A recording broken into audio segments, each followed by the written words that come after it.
ये बात आप जानते होंगे कि ज़हानत और हिस्सासियत ये राइट प्रोपोर्शनल होते हैं, रास्त मुतनासिब होते हैं एक दूसरे के।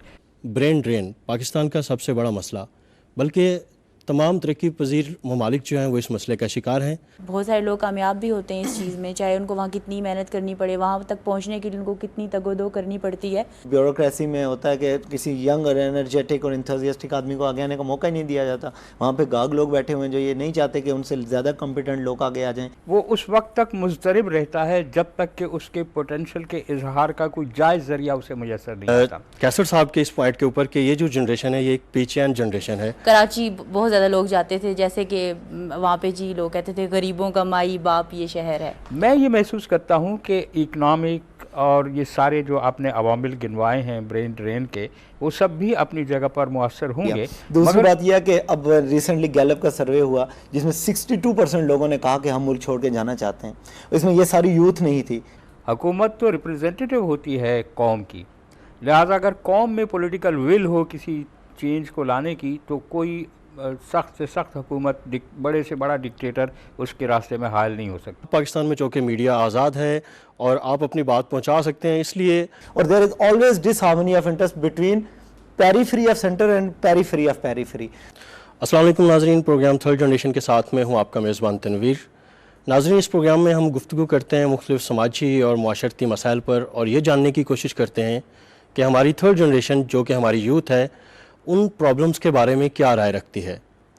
नाज़रीन, एक रिपोर्ट में कहा गया है कि पाकिस्तान की पढ़े लिखे और हुनरमंद लोगों से अगर पूछा जाए कि वो अपने मुस्तकबिल में क्या करना चाहते हैं तो उनमें से ज़्यादातर का जवाब होगा कि वो यूरोप और अमेरिका में सेटल होना चाहते हैं।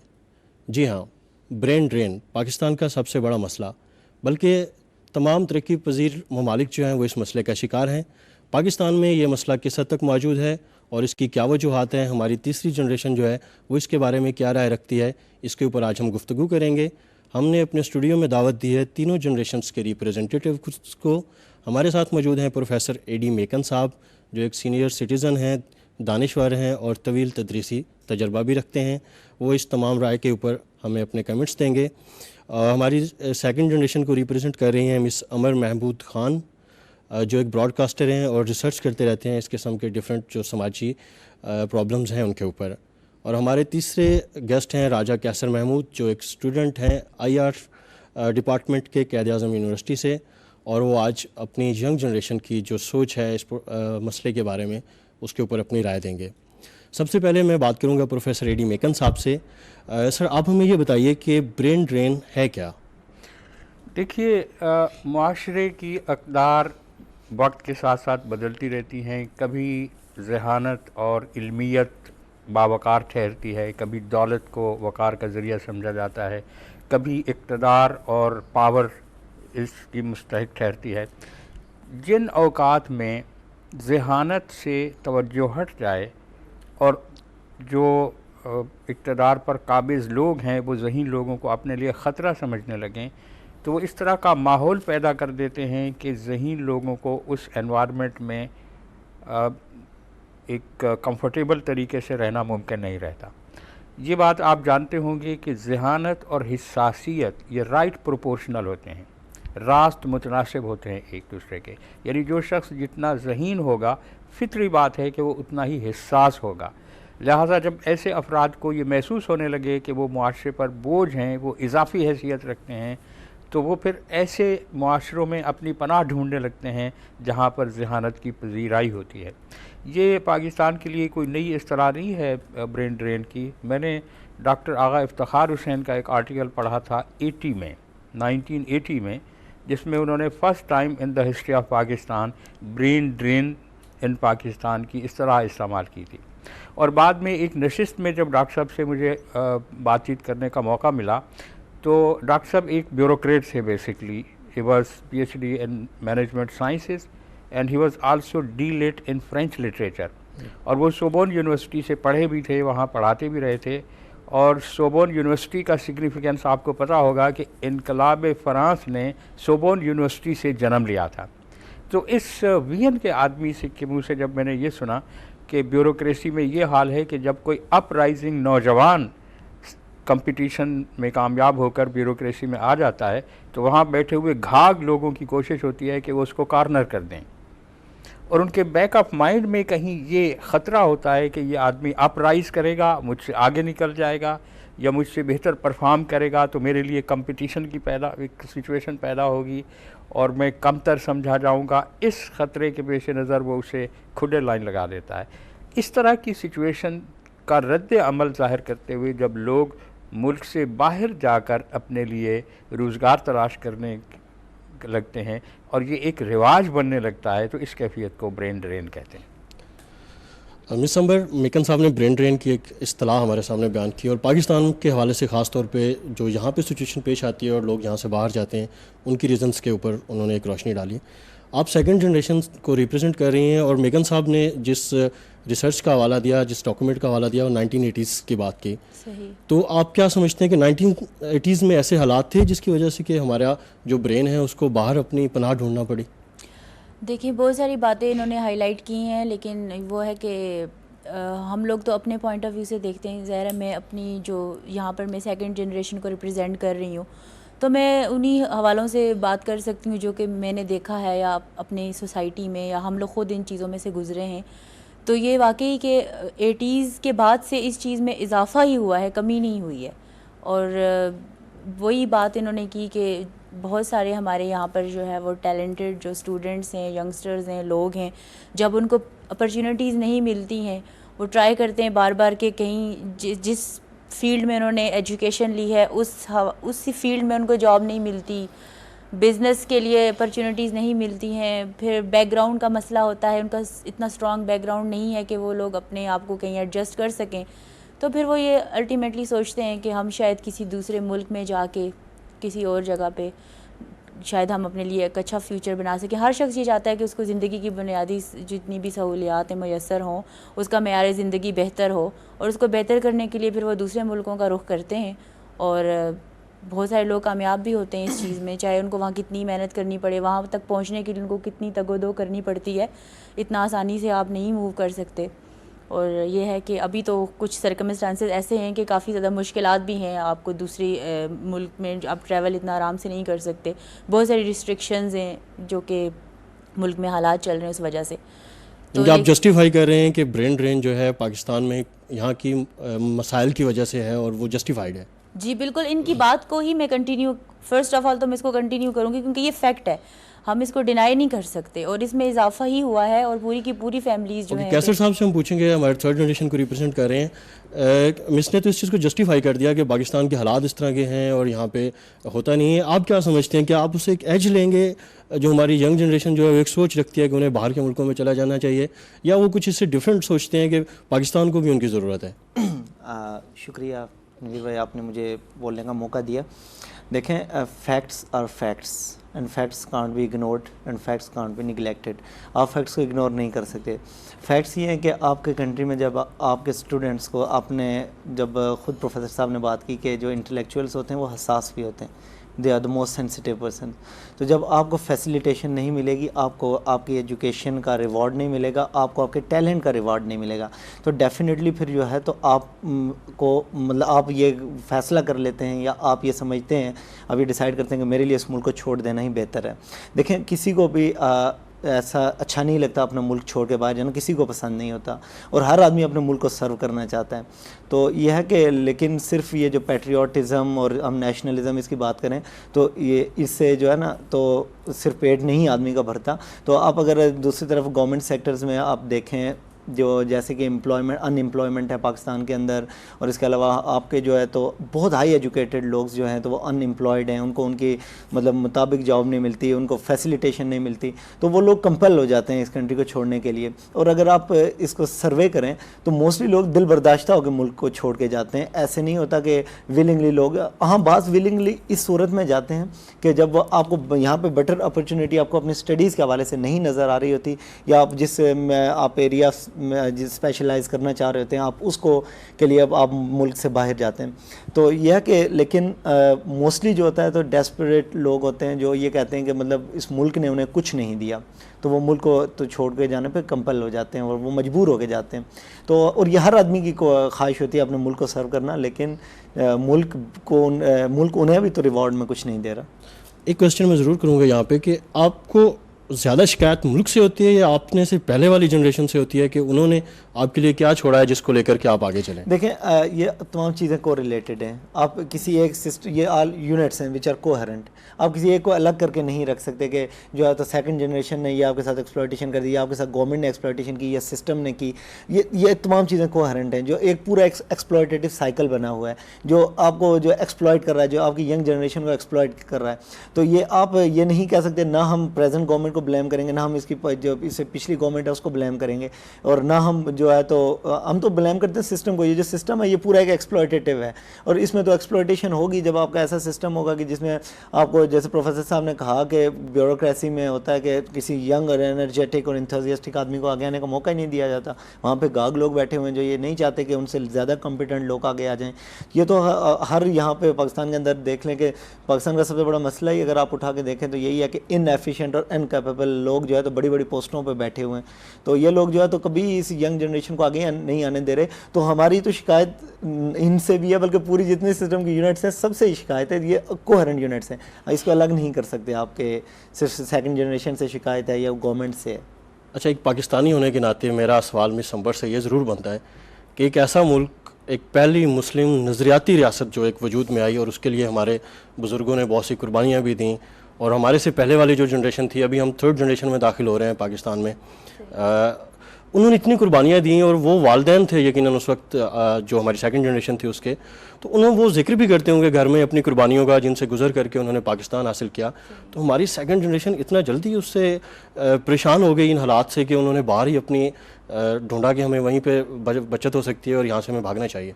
नहीं, ऐसा बिल्कुल नहीं है। ज़रूरी नहीं है कि यही एक सोल्यूशन है कि बस आप मुल्क को छोड़ के चले जाएं। ये कोई ये चीज़ वैसे ग्रो कर रही है आहिस्ता आहिस्ता, बीच में बहुत ज़्यादा थी, अभी क्योंकि हालात इतने ख़राब हो गए कि वीज़ा लेना भी बहुत मुश्किल हो गया है, तो बहुत सारे नौजवान वहाँ से भी बहुत ज़्यादा मायूस होकर वापस आते हैं। और हमारे मुल्क में भी जो है बड़े कामयाब हैं, जॉब्स में भी हैं, बिज़नेस में भी हैं, और ज़ाहिर है एक पूरा मुल्क चल रहा है तो उसमें सारी की सारी डिफरेंट फैक्टर्स हैं, किसी एक चीज़ को लेके तो हम नहीं बैठ सकते। लेकिन आप लोगों ने आगाज़ तो किया बाहर जाने का, 1980 से स्टार्ट हो गया कि अब हमें बाहर ही जाना चाहिए मुल्क को सर्व करने की। देखिए, अगर आप जिक्र करें ये जो मंगला डैम बना था मीरपुर में, तो वहाँ के लोगों को ख़ुद गवर्नमेंट ने नेशनलिटी दी वहाँ इंग्लैंड की, और लोग वहाँ से मूव कर गए, और अब देखें फैमिलीज़ की फैमिलीज़ चली गई हैं, तो वो भी एक फैक्टर था। तो वो इसलिए तो नहीं गए थे कि उनको यहाँ पर अपॉर्चुनिटीज़ नहीं मिल रही थी। लोग वो अभी भी एहतजाज करते हैं कि जी हमारी आबाओ वजदाद की जो है जायदाद कब्रें वहाँ जो है वो दफन हो गई, फिर उसकी तोसी की गई, फिर भी कितना बड़ा मसला बना था। तो वो भी एक सिलसिला था। लेकिन ये है कि ज़्यादा इस वक्त तो हम बात करें ना कि क्या जी हमारी जो फर्स्ट जनरेशन या सेकंड जनरेशन थी उसने क्या इस किस्म के सर्कमस्टांसेस क्रिएट किए हैं कि जी जो हमारी थर्ड जनरेशन है वो मूव करने पे मजबूर है। ऐसा बिल्कुल भी नहीं है। हम लोग अगर जब हमें वीज़ा नहीं मिल रहा होता, हम इतनी ट्राई करते हैं, इतना पैसा लगाते हैं, नहीं हम बाहर जा सकते, तो अल्टीमेटली फिर हमने अपने मुल्क में ही सर्व करना है ना कोई तो। लेकिन सब क्या वाकई उस वक्त ऐसे हालात थे, 80s में ऐसे हालात पैदा हो चुके थे कि हमारी जो जनरेशन्स थी उन्होंने बाहर आफियत ढूंढी बाहर पना लेने में? एक्चुअली ये एक पॉलिटिकल नौइयत का सवाल बनता है, और इस प्रोग्राम में मैं मुनासिब नहीं समझता कि कोई पॉलिटिकल एनालिसिस किया जाए इस हवाले से। लेकिन तयशुदा बात है, जैसे दिसंबर ने बताया कि मंगला डैम के नतीजे में जब फैमिलीज़ यूरोप जाके बस गई, तो यहाँ के लोगों के लिए वहाँ एक रास्ता नज़र आने लगा, एक ताल्लुक़ था वहाँ, जो उस फैमिली के बाकी मादा लोग पाकिस्तान में मौजूद थे उनके लिए आना जाना कोई मसला नहीं था, और वो आते जाते रहे। और जब आप मुल्क से बाहर जाते हैं तो फिर आपको एक कंपैरिजन नज़र आता है कि पाकिस्तान में हम क्या देखते हैं और पाकिस्तान से बाहर हालात किस तरह से हैं। तो फिर अगर बाहर हालात बेहतर हों as compare to the same in Pakistan, तो अट्रैक्शन पैदा होना कुदरती बात है। लिहाजा अगर आपको बाहर कोई अट्रैक्शन नज़र आएगी तो उस वक्त के यंगस्टर ज़रूर चाहेंगे कि वो उस अट्रैक्शन को अवेल करें, और पाकिस्तान में गलने सड़ने से बेहतर है कि वहाँ मामूली स्टेटस से शुरू किया जाए, और जो कि अपॉर्चुनिटीज़ वहाँ इक्वली दस्तयाब होती हैं तो फिर आगे बढ़ता चला जाता है आदमी और आखिर कामयाबी इख्तियार कर लेता है। कैसर साहब, क्या यही एक सोच होती है कि बाहर जाएंगे और हमारी पर्सनल डेवलपमेंट हो जाएगी? जिस कौम ने, जिस माशरे ने इस लेवल तक पहुंचाया, इस पेडेस्टल पे पहुंचा दिया कि अब आप इस काबिल हैं कि आप अपने मुल्क में सर्व करें या बाहर सर्व करें, तो फिर उस प्रायोरिटी में आप हमेशा बाहर जाने को ही तरजीह देते हैं? देखें, बेसिकली जो है Pakistan nation is a deprived nation और Pakistani youth is a deprived youth. और पाकिस्तानी यूथ जो है तो इसको हमेशा से यही रहा है कि इसे हुकूक से महरूम रखा गया है। तो अब देखेंगे, चूँकि पॉलिटिक्स ऑफ डेवलपिंग कंट्रीज़ मेरा जो है एरिया ऑफ इंटरेस्ट है, तो यह है कि पॉलिटिक्स ऑफ डेवलपिंग कंट्री, ये सिर्फ पाकिस्तान की बात नहीं कर सकते आप। अगर आप जितने भी डेवलपिंग कंट्रीज़ उनके पॉलिटिक्स को स्टडी करें तो ये लोग होते हैं, दे पीपल आर रेस्टलेस, बेचैन, और ये लोग होते हैं, इनकी साइकी कॉमन है कि like they want abrupt change. और जब हम लोगों की ये है कि वी वांट शॉर्टकट, और हम जो है तो ये समझते हैं कि हम लोग ये कॉमन साइकी है कि हम बाहर जाएंगे तो वहाँ पे हमारे लिए अपॉर्चुनिटीज़ अवेलेबल होंगी और एकदम से हमारे हालात बदल जाएंगे, तकदीर बदल जाएगी। तो दूसरी तरफ जैसे आप कह रहे हैं कि मतलब पाकिस्तानी, और अगर आप इसको देखें जो ये लोग बाहर गए, जो ब्रेन ड्रेन हुआ, इस वजह से पाकिस्तान को फ़ायदा भी इन सेंस हुआ कि आप देखें, आप जिस पे हमारे जो है तो पिछली गवर्नमेंट में बड़े नाजा और इतना थे जो लोग के हमारी जो है तो फॉरेन रिजर्व जो है तो $16 बिलियन तक चले गए। तो ये सारा फॉरेन रिजर्व फॉरेन रेमिटेंस से आ रहा था। तो ये वही लोग हैं जो बाहर से अपना पैसा वापस भेजते हैं पाकिस्तान में। अलग बात है कि उसकी भी केयर नहीं की जाती और उनके लिए भी कोई फैसिलिटेशन नहीं है, उनके लिए कोई हाउसिंग स्कीम्स नहीं है, उनके लिए कोई एजुकेशन की अपॉर्चुनिटीज़ नहीं है। जो लोग वहाँ से बाहर पैसा भेज रहे हैं, अगर वो ना भेजें तो क्या पाकिस्तान गवर्नमेंट उनको बाउंड तो नहीं कर सकती कि they are compelled to send their money back to the country? बहुत शुक्रिया मेकन साहब। आपसे बात करने से पहले हम एक लेते हैं छोटी सी ब्रेक। नाजरीन, ब्रेक पे जाते हैं और ब्रेक के बाद वापस आएंगे और ये जानेंगे कि मेकन साहब की इसके बारे में क्या राय है। वेलकम बैक नाजरीन। Brain drain, reasons, responsibilities and results. Pakistan से ब्रेन ड्रेन की वजूहात क्या हैं, उसकी ज़िम्मेदारियाँ क्या हैं और उसके रिजल्ट्स क्या हो सकते हैं, इस पे हम बात कर रहे हैं। ब्रेक से जाने से पहले प्रोफेसर एडी मेकन साहब बात करना चाह रहे थे कैसर साहब के इस पॉइंट के ऊपर कि ये जो जनरेशन है ये एक बेचैन जनरेशन है। Sir please. मैं ये कहना चाह रहा था कि ये जो बेचैनी है और इज़्तिराब है, दिस इज़ ऑल पॉजिटिव। ये तो एक क्वालिटी है, ये एक पोटेंशल की निशानदेही करती है। और आप जहन में रखिए कि जब कोई ज़बरदस्त पोटेंशल किसी फ़र्द के अंदर मौजूद होता है, वो उस वक्त तक मुज़तरिब रहता है जब तक कि उसके पोटेंशल के इजहार का कोई जायज़ ज़रिया उसे मुयस्सर नहीं आता। और अगर वो जायज़ ज़रिया कभी मुयस्सर नहीं आता तो फिर वो सारा पोटेंशल डिस्ट्रक्शन में इस्तेमाल होता है, नाजायज़ तरीके से इस्तेमाल होता है।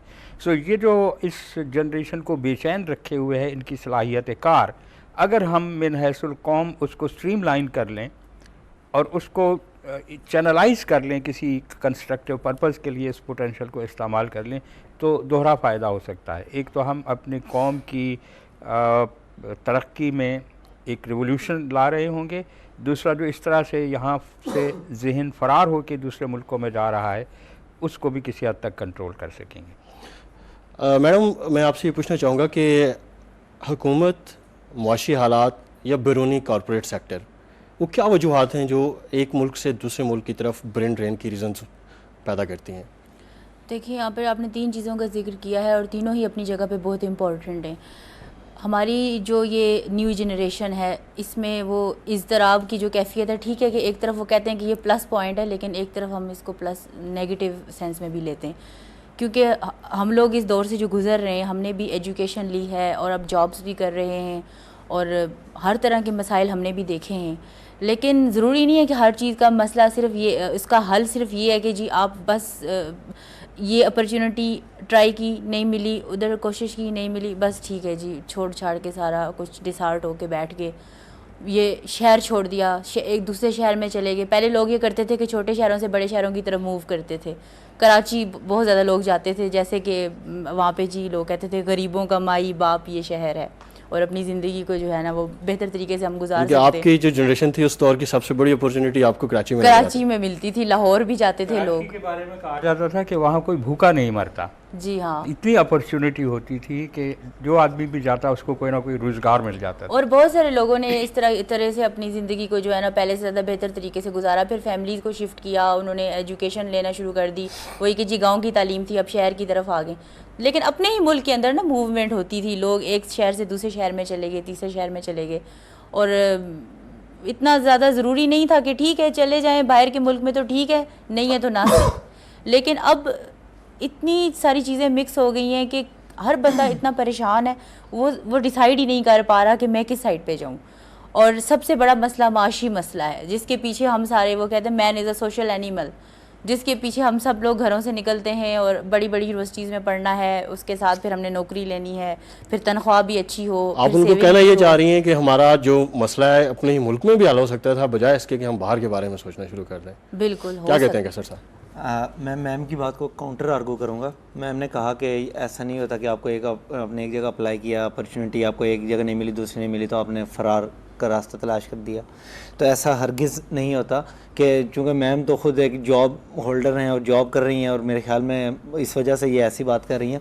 वरना जो नेशन है, जिसको मैं कह रहा हूँ कि एज ए डिप्राइव्ड यूथ है, तो इसके लिए यह है कि लाजमी नहीं है कि आपकी यूथ ही जो है ब्रेन ड्रेन में जा रही है, तो आपके तो आप प्रोफेशनल्स जा रहे हैं। और अगर मेरे पास जो फिगर्स हैं वो ये हैं कि आपके जो रफ़ एस्टिमेट है कि आपके 36,000 प्रोफेशनल्स आपके मुल्क से माइग्रेट होके गए।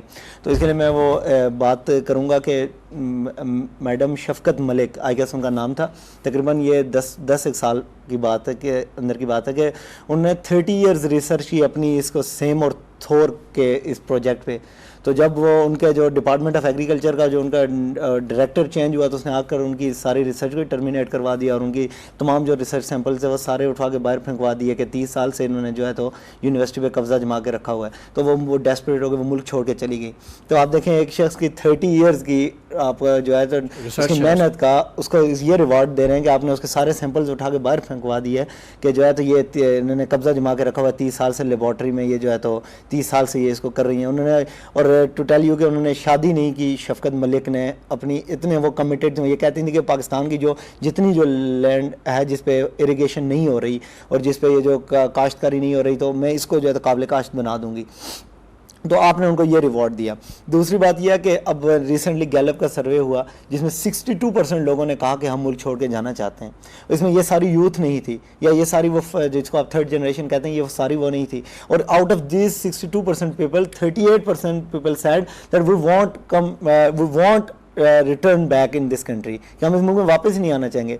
आप देखें, आप लॉ एंड ऑर्डर सिचुएशन अपने मुल्क की उठा के देख लें, आप अपने मुल्क की इकोनॉमिक सिचुएशन उठा के देखें, आप अपने मुल्क के जो दूसरे यहाँ पे कोई आपको जान और माल का तहफ़्फ़ुज़ नहीं है। और सबसे बड़ी बात यह है कि आपको कोई रिगार्ड नहीं है यहाँ पे जो है तो आपको कोई रिगार्ड नहीं मिलता जब आपको अपने टैलेंट का। तो डेफिनेटली फिर तो आप और जी कहते हैं। और देखें यहाँ से जो लोग जाते हैं लाजमी नहीं है वहाँ पर जाके ऑफिसर्स जॉब्स करते हैं।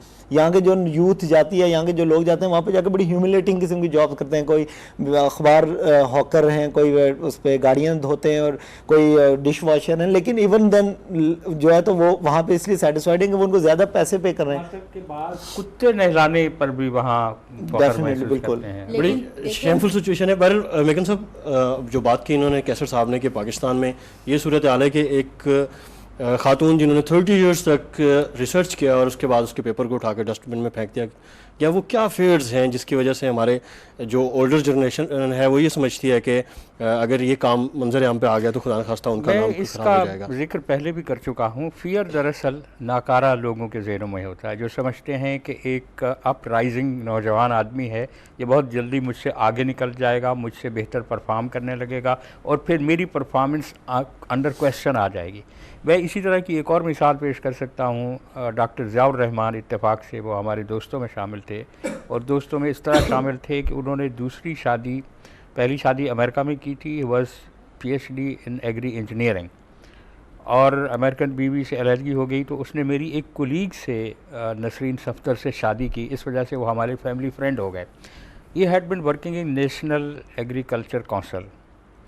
और आप कभी वहाँ जाएं, PARC में एक बहुत बड़ा शेड है जिसमें एग्री मशीनरी रखी हुई है, जिसमें धान लगाने की एक ऐसी मशीन है जो चाइना की मशीन से 150% प्रोफिशेंट है और 75% कास्ट पर बनी है, यानी इतने इकनॉमिकल है। उस शख्स को 24 आवर्स के नोटिस पे NARC से निकाल दिया गया था। और मज़े की बात है कि उधर वो अपना बैग उठाए हुए उस ऑर्गेनाइजेशन से बाहर निकले और उनको यूनेस्को या यूनिसेफ ने अपनी गाड़ी में बिठाया और जाके फिलीपाइंस में पोस्ट कर दिया। मैं ये महसूस करता हूँ कि इकनॉमिक और ये सारे जो आपने अवामिल गिनवाए हैं ब्रेन ड्रेन के, वो सब भी अपनी जगह पर मुअस्सर होंगे, मगर कोई खुफिया हाथ भी है जो मुल्क से बाहर बैठकर इस कोशिश में है कि पाकिस्तान में किसी साहिब सलाहियत फ़र्द को मौजूद नहीं रहना चाहिए। इसके लिए एक इस्तिलाह इस्तेमाल होती है टैलेंट हंट। बाज़ कौमें हैं जो मुसलसल इस मिशन पर कारआमद हैं कि उन्हें टैलेंट को हंट करना है। दुनिया के किसी हिस्से में भी कोई टैलेंट नज़र आए तो वो उसको मुंह मांगी कीमत पर ख़रीद लें। दो फ़ायदे होते हैं उनको, एक तो वो टैलेंट अपने मुल्क में ले जाते हैं और उसको अप्लाई करते हैं, दूसरा फ़ायदा यह है कि जिस मुल्क का वो टैलेंट है उसको वो कमज़ोर रखना चाहते हैं ताकि उनकी मार्केट वहाँ पर बनी रहे। इस बात को हमेशा जहन में रखिए कि जितनी तरक्की याफ्ता कौमें हैं उनमें से अक्सरियत पाकिस्तान के ख़ुद कफ़ील होने के ख़िलाफ़ है। ये बहुत बड़ा दावा मैंने कर दिया है, मगर इसके लिए सबूत मौजूद हैं और वजह उसकी ये है कि Pakistan is the only Muslim country जिसमें ये पोटेंशियल मौजूद है कि ये मुस्लिम वर्ल्ड को लीड कर सकता है। लेकिन देखें, जो सूरत हाल सामने आती है वो तो हमारे अपने प्रोफेशनल्स की तरफ से आ रही है कि उसकी जो एक रिसर्च है उसको उठा के डस्टबिन में फेंक दिया जाता है, या एक बंदा जो एक इस तरह की इजादात करता है उनको उठा के आप और एक यक जुम्बिश कलम से आप फारिग कर देते हैं। तो ये तो हमारे अपने मुल्क की पैदा कर दी सूरत हाल है। आप ये बात क्यों नहीं जहन में रखते कि जो टॉप ब्यूरोक्रेसी है पाकिस्तान में, उनको भी इस्तेमाल किया जा सकता है उन मकासद को अचीव करने के लिए जो पाकिस्तान से बाहर बैठकर मुतय्यन किए जा रहे होते हैं। आई वांट टू से कि प्रोफेसर साहब ने बात की, दरअसल में हम लोग की एक कॉमन साइकी है कि we people always go for conspiracy theory. तो मैं ठीक है, प्रोफेसर साहब की बात अपनी जगह बहुत वैलिड है, लेकिन मैं ये बात कहूँगा कि why we people are not strengthening our ground. हम जो है तो अपने लोगों को बाहर जाने का मौका ही क्यों दे रहे हैं। आप देखें, मैं दो एग्जांपल कोट करूंगा, ली कुआन यू और महातिर मोहम्मद की, कि महातिर मोहम्मद ने जब आया इक़्तिदार में तो उसने जितने लोग मलेशिया से बाहर थे उसके प्रोफेशनल, उन सबको वहाँ जहाँ पर जितनी उनकी सैलरीज मिल रही थी वहाँ से ज़्यादा सैलरीज पे वो मुल्क में वापस ले आया। और आज आप मलेशिया को देखें डेवलप्ड नेशंस में शामिल है। दूसरी तरफ मिसाल देखें, सिंगापुर में ली कुआन यू की बदबूदार जजीरा कहा जाता था इसको, सिंगापुर को, और ली कुआन यू ने कहा कि उसने कहा कि प्राइवेट सेक्टर से गवर्नमेंट सेक्टर की सैलरीज बढ़ा दो ताकि ये जो हमारे लोग हैं यहाँ से बाहर ही नहीं जाएंगे। तो मैं आप मुझे एक एग्जांपल दिखा दें कि जब गवर्नमेंट ऑफ पाकिस्तान ने अपने बाहर प्रोफेशनल से रिक्वेस्ट किया कि आप पाकिस्तान में वापस आ जाएं, ये लोग तो खुद ही नहीं चाहते कि ये लोग आ गए। पहली बात तो यह कि मैं तो लाइक प्रोफेसर साहब की बात को थोड़े दूसरे एंगल से इस तरह से परसीव करूँगा कि हमारी गवर्नमेंट खुद ये चाहती है कि यहाँ से ये जो एफिशिएंट ब्रांड्स ये निकल जाएँ, क्योंकि यहाँ पर ये जो पीसेंट्स हैं और ये जहाँ पर किसान और दहकान लोग हैं, ताकि इन पर ये रूल करें। जब पढ़े लिखे लोग होंगे तो फिर कौन इन जटों और चौधरियों को वोट देगा, जब पढ़े लिखे वोट लोग आपके मुल्क और आपकी कम्युनिटी में मौजूद होंगे। ये तो खुद इस बात को फेवर करते हैं, ये कहते हैं कि यहाँ से ये लोग चले जाएंगे तो ये जो लोग बच जाएंगे, हमने इन पर रूल करना है। तो मैं तो इस एंगल से परसीव करूँगा। मिस अंबर, देखें, अब हमारी थर्ड जनरेशन जो है वो तो रहना चाहती है और वो बहाने ढूंढ रही है कि हमें रोकने के लिए कोई बहाने दें। तो क्यों नहीं करते आप लोग ऐसा कोई काम के उनको कोई ऐसा मौका मिले, और क्यों चाहती है हमारी ये जो जनरेशन है कि जी अब हमें रूल करने का मौका मिले उन दहकानों के ऊपर? सही। देखिए, मैं वो जो पहले इन्होंने जिक्र किया था वो एक खातून का कि उनके साथ इस तरह का वाक़या हुआ और वो छोड़ के चली गई, तो चैलेंजेस तो आपको हर जगह पर फेस करने ही होते हैं। ये तो बुज़दिली है ना कि आप छोड़ के भाग गए, मैदान छोड़ के भाग गए। कोई भी नेशन है, फर्स्ट ऑफ ऑल जब हम वर्ड नेशन यूज़ करते हैं तो उसके अंदर यूनिटी और इतनी वो स्ट्रेंथनिंग उसके अंदर होनी चाहिए कि वो किसी मसले का हल तलाश करें। ये तो उस मसले का हल नहीं है, बल्कि हम उस चीज़ को एक एग्जांपल है कि भाई उनके साथ ऐसा हुआ तो किसी और के साथ ऐसा ना हो, तो हमें उसके कोई सॉल्यूशंस ढूंढने हैं। और ये जो न्यू जनरेशन जो कि अब इन्होंने आगे बढ़ना है और ये आगे आके मुल्क की जो भी भाग दौड़ संभालें, और ये जो हम लोग ब्लेम करें अपने पॉलिटिकल लीडर्स पे, अपने मुल्क के सिस्टम पे, तो ये सारा भी हमारा ही पैदा करदा है। हम ही इलेक्ट करते हैं इन लोगों को। हम जिस तरीके से भी हमने वोट देना है, वोट तो हमने देना है, और वोट देने का मतलब ये होता है कि आप अपना राइट एक देते हैं, राय अपनी, यानी कि अगले बंदे को एक हक दे रहे होते हैं। खुद हमने उनको इलेक्ट किया हुआ है, तो फिर उसके बाद हम बैठ के शुरू हो जाते हैं, ये कर दिया वो कर दिया। हमें ट्रस्ट ही नहीं है किसी पे, हमें आपस में एक दूसरे पे ट्रस्ट नहीं है, तो फिर ये कोई हल तो नहीं है कि आप मुल्क छोड़ के चले जाएं। अगर सारे छोड़ के चले जाएंगे तो पीछे कौन है? One thing I want to say कि मैम ने कहा कि जो है तो वो क्यों चली गई, उन्हें फेस करना चाहिए था। तो देखें यहाँ पे तो पाकिस्तान में अब जाके थोड़ा सा आपके अदलिया ने थोड़ी सी आपकी जो है तो जुडिशरी ने आपकी थोड़ी सी एक्टिविज़म दिखाया है। तो वरना तो यहाँ पे आप शायद आप मीडिया में हैं, आप ज़्यादा बेहतर जानते होंगे। कभी पिछले दिनों पेशावर हाई कोर्ट साहब में आपकी बात को यहाँ से दोबारा स्टार्ट लेंगे। नाज़रीन लिख लेते हैं छोटी सा ब्रेक और उसके बाद वापस आते हैं। हमारी गुफ्तगू बड़े दिलचस्प मरहले में दाखिल हो चुकी है और हमारी जो थर्ड जनरेशन है वो चाहती है कि इस मसले का जो है कोई ना कोई सॉल्यूशन होना चाहिए और हमारी जो ब्रेन है वो हमारे मुल्क में स्टे करना चाहिए। वापस आते हैं और इस बात को आगे बढ़ाएंगे।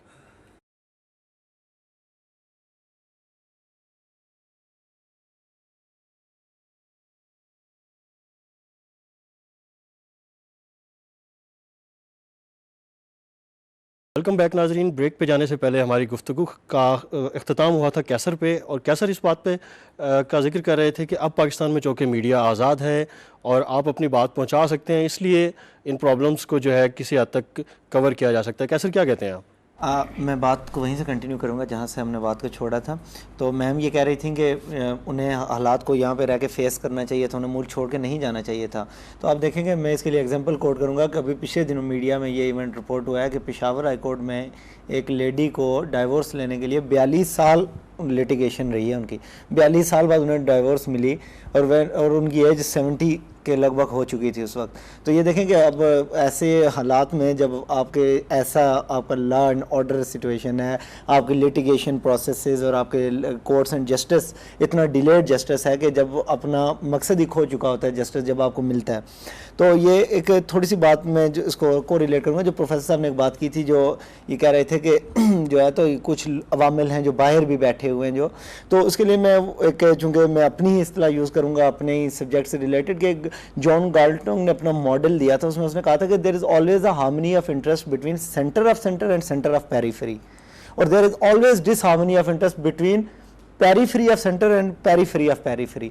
तो यह कि कभी भी आपके जो है ना ये लोग मतलब ये जो आपका जो सिस्टम होता है, ये लोग ये जो कैपिटलिस्ट सिस्टम जितने भी कंट्रीज़ में जहाँ भी है, तो दे पीपल आर यूनाइटेड, और ये इनका हमेशा दरमियान हार्मनी ऑफ इंटरेस्ट होगा, इनके दरमियान कर्टिसी होगी एक दूसरे के लिए, और वो कर्टिसी दूसरे लोगों के लिए या आम लोगों के लिए हरगिज़ नहीं होगी।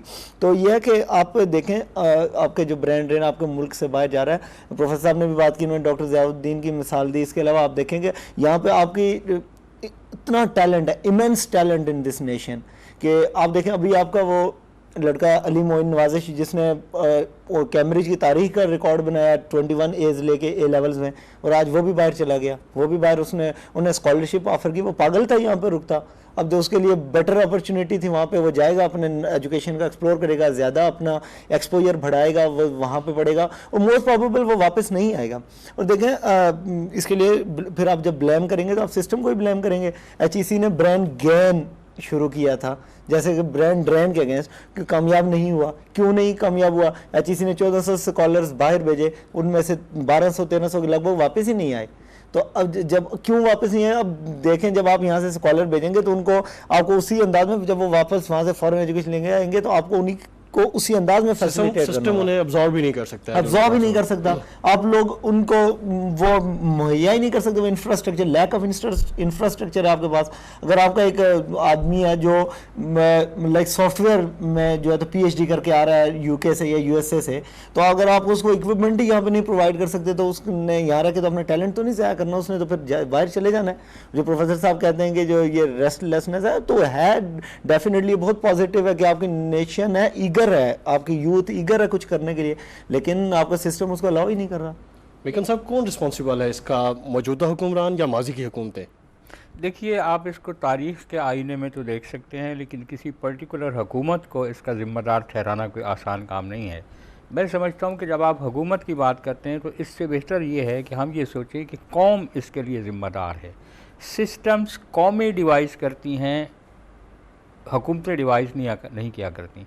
हुकूमत तो रिप्रेजेंटेटिव होती है कौम की, लिहाजा अगर कौम में पॉलिटिकल विल हो किसी चेंज को लाने की, तो कोई सख्त से सख्त हुकूमत, बड़े से बड़ा डिक्टेटर उसके रास्ते में हायल नहीं हो सकता। हर डिक्टेटर की डिक्टेटरशिप का वक्त मुकर्रर होता है और उसके बाद उसने इक़्तिदार को छोड़ना ही छोड़ना होता है।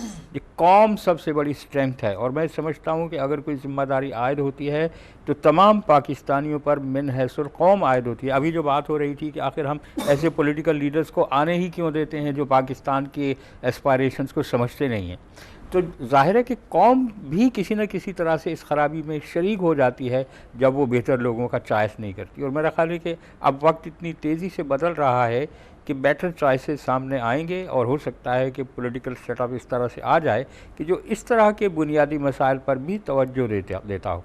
ये बहुत बुनियादी मसला है।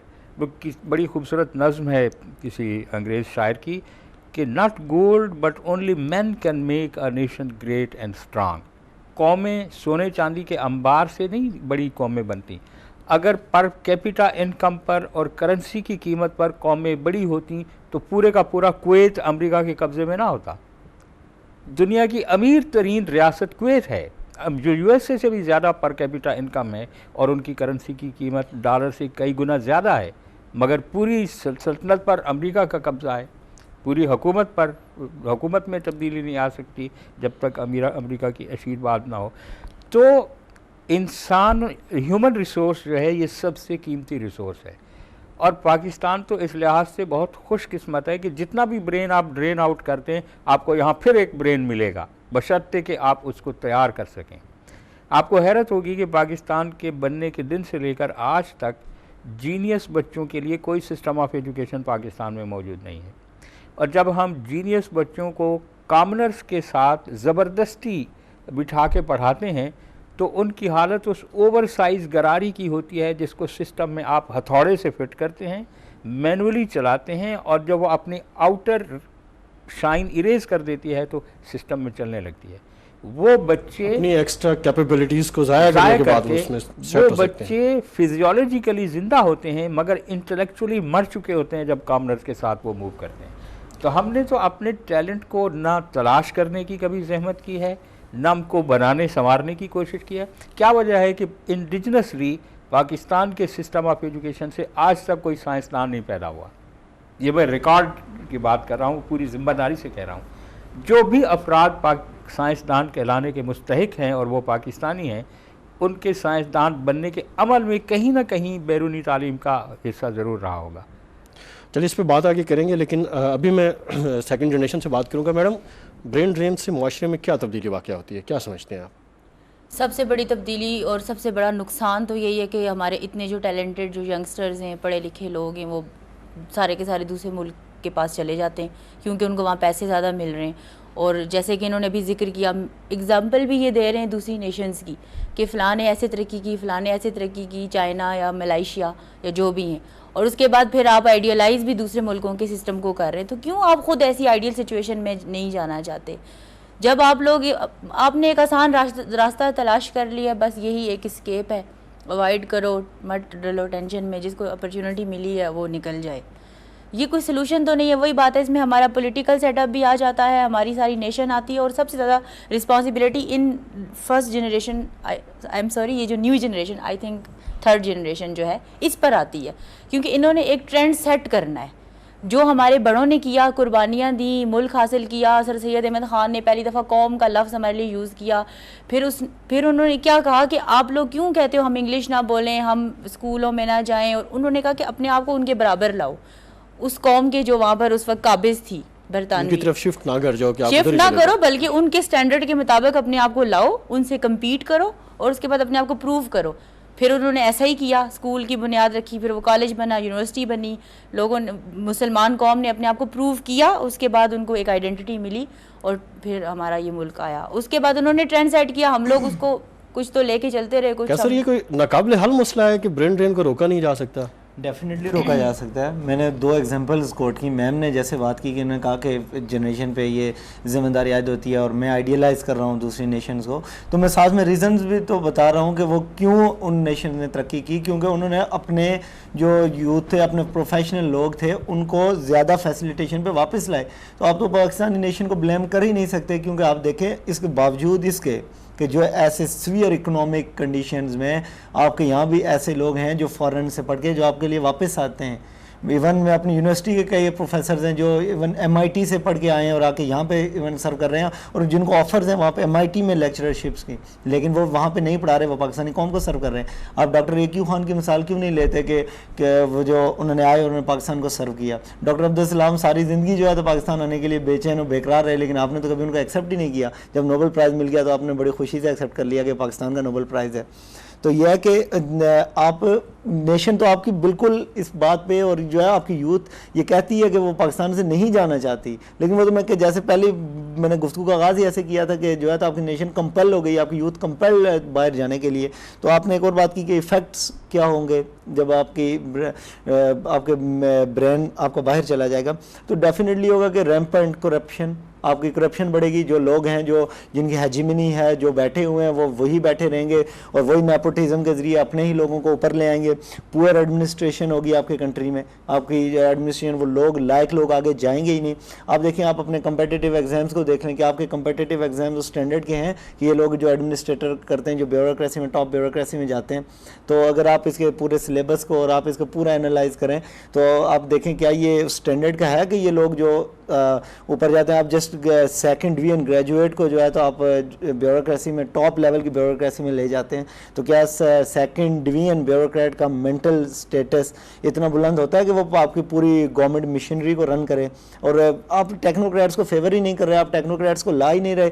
और आप कायद-ए-आज़म ने कहा था कि जो हमारे इन्हीं लोगों से खिताब करते हुए उन्होंने कहा था कि आप कौम के खादिम बने, ना कि उनके ऊपर रूलर्स बन के बैठ जाएं।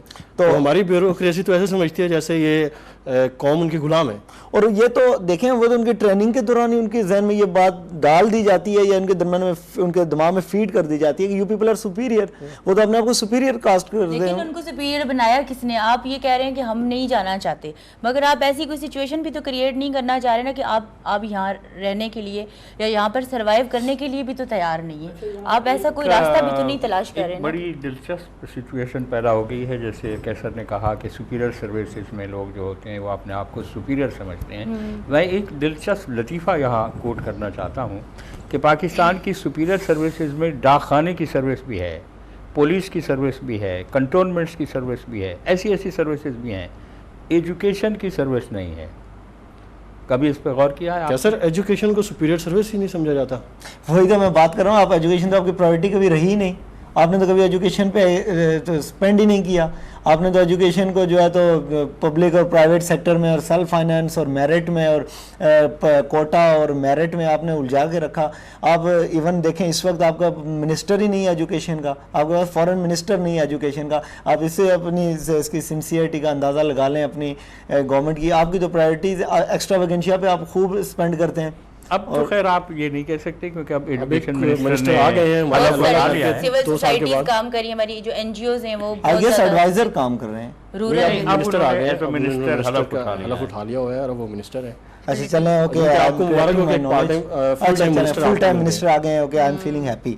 अच्छा, आप देखेंगे ये आप अपने देखें बीइंग अ पैट्रियोटिक पाकिस्तानी, मेरे लिए भी ये चीज़ बड़ी अलार्मिंग है। आप अपनी बात को कंक्लूड करेंगे ताकि हम मेकन साहब की तरफ आएंगे। मैं इस बात को ऐसे कंक्लूड करूंगा कि बीइंग अ पैट्रियोटिक पाकिस्तानी, मेरे लिए भी ये चीज़ बहुत अलार्मिंग है कि आपके लोग मुल्क में छोड़ के जा रहे हैं। मुझे याद है 14 अगस्त आता था तो पूरा महीना सेलिब्रेशन पहले शुरू हो जाया करती थी। झंडे के सामने खड़ा होना, झंडे को सल्यूट करना और वो तराने लगना, और आपके अंदर आप एक इंस्पिरेशन, एक मोटिवेशन फील करते थे जो बिल्कुल, अब तो मैं कहूँगा कि फास्ट डिमिनिशिंग नेशनलिज्म, आपके अंदर से वो स्पिरिट ही खत्म हो गया। बीइंग अ नेशन हम एक डेड नेशन होते जा रहे हैं। और ये किस वजह से होते जा रहे हैं? कभी आपको उठा के IMF के चुंगल में डाला जा रहा है, कभी आपको वहाँ से उठाते हैं तो कभी वर्ल्ड बैंक के पैरों में ले जाके तो बिठाते हैं आपको, और वहाँ से उठाते हैं तो कभी वैट लगा दिया जाता है, और कभी आप जो विद होल्डिंग टैक्स, और कभी फेडरल एक्साइज ड्यूटी, और मतलब एक तरह का पूरा एक्सप्लॉयटेटिव सिस्टम बना के आपको पूरा निचोड़ा जा रहा है। तो फिर तो आपका नेशनलिज्म और आपकी क्या स्पिरिट। और मजे की बात है जी कि इसमें जो मशीर खजाना होते हैं हमारे,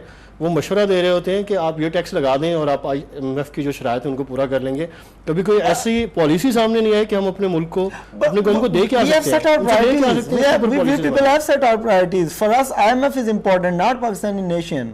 Like we are devising our policies according to the IMF. We are imposing VAT because like it is the demand of the IMF. तो हमारी तो पॉइंट की तरफ वापस आते हैं। लेकिन साहब सूरत हाल ये है कि आप जब कहते हैं कि जी हमारा नेट नहीं बढ़ रहा, इनकम टैक्स नेट बढ़ाना चाहते हैं, ज़्यादा लोगों को लाना चाह रहे हैं, भाई किस तरह ज़्यादा लोगों को लाओगे? तो आपका नेट 100% पॉपुलेशन है। मैं माचिस की डिबिया ख़रीदता हूँ तो उस पर भी मैं सेल्स टैक्स देता हूँ। अगर ब्रेन ड्रेन को ब्रेन गेन में हम कैसे बदल सकते हैं? अगर हमारे यहाँ ब्रेन होगा तो हमारे इन तमाम मसाइल का हल हमारे पास होगा। एक और वाहिद हल इसका ये है कि हम ब्रेन की इफादियत को रियलाइज़ करें मिन हैसुल कौम, और ये जो नेपोटिज़म है इसको उठाकर रद्दी की टोकरी में फेंक दें। Right man for the right job के उसूल पर हम कारबंद हों। अगर किसी मोची के बेटे में टैलेंट मौजूद है कि वो एक टेक्नोक्रेट बन सकता है, तो हमें सिर्फ इस वजह से रास्ता नहीं रोकना चाहिए कि वो मोची का बेटा है, वो एटलीस्ट एक पाकिस्तानी का बेटा है। जब तक हम जहानत की इफादियत को रियलाइज़ करके आपकी कौम ज़हीन अफराद से भरी पड़ी है। मैं समझता हूँ कि दुनिया भर की ज़हीन तरीन कौम है पाकिस्तानी, लेकिन हम टैलेंट को ज़ाय कर रहे हैं। मेकन साहब, इसके साथ ही हमारा प्रोग्राम का वक्त ख़त्म होता है। इस सब्जेक्ट में, इस टॉपिक में बहुत गुंजाइश है कि इसके ऊपर मज़ीद बात की जाए और इसको आगे चलाया जाए। इंशाल्लाह फिर किसी प्रोग्राम में अपने इस टॉपिक के साथ दोबारा आएंगे और कोशिश करेंगे कि इस मसले के ऊपर गुफ्तगू की जाए और इसके जो मसाइल हैं उनका हल जो है उसको ढूंढने की कोशिश की जाए। मैं अपने तीनों मेहमानों को, प्रोफेसर एडी मेकन साहब को, मिस अंबर महमूद खान और राजा कैसर साहब हमारे साथ आज मौजूद से क़ायद-ए-आज़म यूनिवर्सिटी से, आप तमाम लोगों का बहुत शुक्रिया। आप तशरीफ़ लाए और अपने अपने जो ख़यालात हैं उनका इजहार किया। नाज़रीन, इसके साथ ही हमारे प्रोग्राम का वक्त ख़त्म होता है। अगले प्रोग्राम में हाज़िर होंगे फिर किसी एक नए ऐसे मसले के साथ जिसके ऊपर हम डिस्कस करेंगे और कोशिश करेंगे कि ये जान पाएँ कि हमारी नौजवान नस्ल इस प्रॉब्लम के बारे में क्या सोचती है।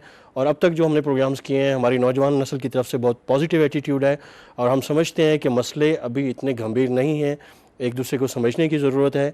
आप हमारे साथ रहिएगा, अपनी फ़ीडबैक हमें देते रहिएगा। अगर आप समझते हैं कि किसी स्पेसिफ़िक मसले के ऊपर बात करना लाजमी है तो आप हमें अपनी राय दे सकते हैं। अभी हमें दीजिए इजाज़त। अल्लाह हाफ़िज़।